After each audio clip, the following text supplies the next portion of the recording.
Hello, it is Monday yet again. This week we're going to talk about mission mode. So mission mode is really make or break for a lot of games. It's one of the easiest ways to learn how to play a game when you're starting out because it dives directly into your character's movesets and it tells you how things interact with each other within your own kit. Some games have fantastic mission modes, some games have awful mission modes, and I'm going to help the new players out there try to figure out what makes a good and bad mission mode so you can actually extract useful information instead of pulling things word for word from mission modes in the games that you might be playing. Let's talk about some of the weaknesses of mission mode because I think it's important to understand when you're not learning the things that you should be learning. We're going to talk about a game with a notoriously bad mission mode. We're going to talk about Dragon Ball FighterZ. So, Dragon Flash Fist. This is the light version. Cool, it tells us how to do the special move. This move is actually a high hitting move. This move needs to be blocked standing, but the game never tells you that. There's no information in here that tells you that this move hits high. And if you go into the special move list, Dragon Flash Fist, there's still no description that this move needs to be blocked high.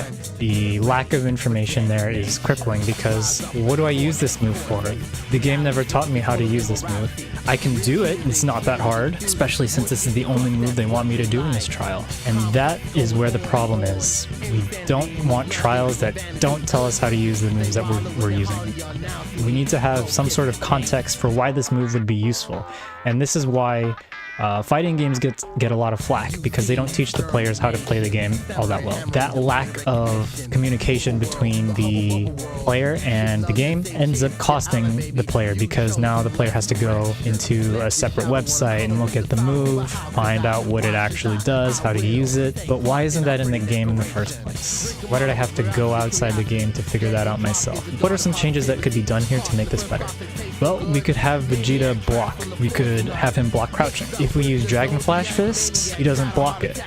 Now we know that we can use Dragon Flash Fist to break the opponent's guard when they're blocking low. And that in itself is already useful information. Even though it's not a very high reward, it is something to go off of because now we know that we can use that move in that scenario. My example for a strong trial mode is actually Under Night and Birth. Okay, so this is a list of trials that we have for Under Night. Right off the bat, we have Beginner, Intermediate, Expert, Veteran, and Tactics Challenge. Already, this is divided into categories that are a little bit easier for us to take at a first glance. So if I'm a beginner, I'll probably start with the beginner combos. If we read the description for this trial at the very bottom, it says a quick combo starting with A to push back and attack your opponent. Wow, that's pretty useful. I already know what this trial is trying to teach me. This trial is going to start with a crouching A start and it hits low.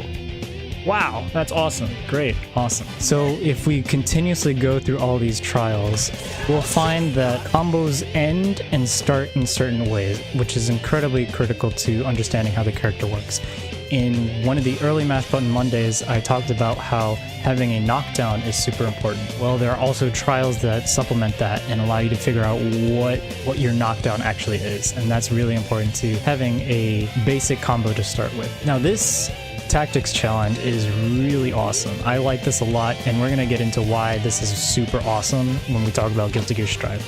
So, if we go through this tactics here, here's a quick description of how the character works. Akatsuki is a skilled close-range fighter who has an anti-air move and a projectile at his disposal. Pressure the opponent with his projectile and rush in to attack with his dash and double jump. Already, the game has taught me more about my character than I could have possibly learned by myself in training mode as a new player. And if we compare it to Dragon Ball, I learned so much more in this single text box than I would have in those 10 trials entirely. Already, they give us a trial that demonstrates the uses of each of the moves that they talked about. So they mentioned that standing B and crouching B were nice pokes at the mid-range. And just having these two scenarios explicitly written out for us makes it so that we can figure out how the character plays on our own without having to go into a YouTube video or onto a wiki page and do the research ourselves. The game has the information right here, which is incredibly nice and very useful. Trials that tell you how to do combos without context will not help you. To round this out, I really want to talk about Guilty Gear Strive's mission mode that they revealed at Red Bull Kumite. ArcSys did a fantastic job with their trial mode. So if we take a quick look at this, so you start at the castle area, the difficulty has 1 star, and there are a bunch of trials that you can clear that tell you how to use the game's system mechanics. You can see from top to bottom there's ground throw, dust attack, character direction, blue psych burst, and charging the tension gauge, and there's a few more in the list that aren't visible right now. I think this is fantastic because a lot of tutorials in fighting games kind of rope you along the way and assume that you're following along, and not everybody, in fact nobody, is going to retain all of the information that they learn from the tutorial because it gets jam-packed into a single session. A lot of the important information is never revisited because you played the tutorial and you completed it. It gives you the green flag to say, okay, I can play the game now because I've finished it. I know how to play. The game doesn't just say, do this action. It tells us to burst while taking damage or blocking. And we're gonna see right here that the axle CPU actually attacks. So, what does that tell you? Oh, it teaches the player that I can burst during an attack. Really briefly, I want to give a shout out to Them's Fightin' Herds because they actually have an option for you to record a combo, save it to a file, and then share that file with a friend, and they can upload it to their game as a combo or trial, and it will provide inputs just like the trial combos in Under Night, and I'm astounded by that kind of intuition by the developers. I'm very, very thankful for that kind of understanding. Maybe one day we can all be like Them's Fightin' Herds, but right now we're on a good path.